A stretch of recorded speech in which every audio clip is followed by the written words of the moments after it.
Today I'm going to talk about another of Gen Z's key characteristics, and by Gen Z I'm referring to those where their years of birth are between 1995 and 2009. And the characteristic I'm going to talk about today is that they are diverse. Now, at face value, this is pretty straightforward. At the moment, I'm waiting for the results of the 2021 census to be processed and come through. But looking at 2011, you can see the extent to which the UK had changed in a short period of time, the 10 years since the last one. So the population, the Asian, black, mixed, other population had all gone up by over 50% in 10 years. Now, clearly there's a lot of subgroups and so on within that, but that is quite a change in 10 years. The white population had dropped by 8%. And given that the whole UK population had gone up by about that amount in that period of time, the white British population had stayed around the same. So 10 further years, that will have changed again. And why? Because the average ages are different. The average age of a white British person in 2011 was just over 40. A mixed person, 18. So those changes will continue. And it's not just ethnicity. Look at sexual orientation, for example. There's been lots of surveys done on this recently, but one recent one had that the Generation Z population, only 2/3 of them said that they were exclusively heterosexual.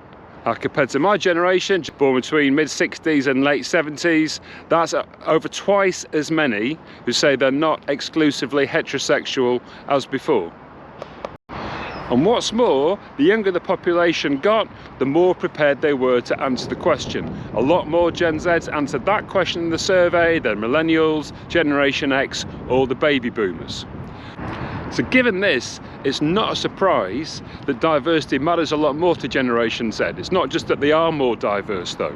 Discrimination really matters, prejudice really matters. If you look at friendship groups, or I could see in the classrooms that I was teaching in and schools I worked in over the 10 years of that survey developing, certainly changing and has changed since. But friendship groups also means online groups, and the nature of them being online from around the world, and the fact that quite a lot of Gen Z would have to be getting on a plane to meet a number of their friends from social media, that has meant that they are increasingly diverse. One of the interesting things I've picked up from doing all this research is that I found a number of Gen Zs who are really appreciative of the battles that have been fought and won before their time.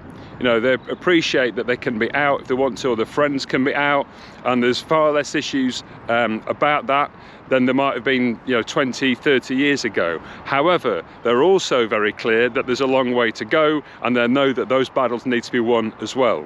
There's a global survey done a couple of years ago that showed that over 3/4 of Gen Z had seen discrimination, and over half of them had felt discriminated against at some point. And when you look at other surveys, the extent to which this matters to them, they are way ahead of every other generation. So in short, they're a lot less tolerant about intolerance. And this also applies going into the workplace and for organisations. Now, in the blogs to come, I'm going to be getting into the solutions and so on, but I'll go through two things now.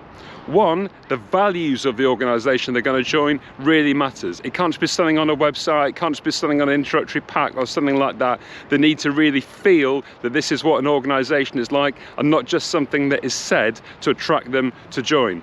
Something that's just said, they'll see through that very, very quickly.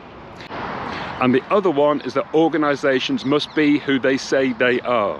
There's no point having great policies about diversity, equity and inclusion when one look at the top table shows that actually that commitment is just paper thin. So that's number 6. One more video to go in the characteristics, and then we're going to get into the solutions for organisations and leaders. All comments welcome as ever. Thank you.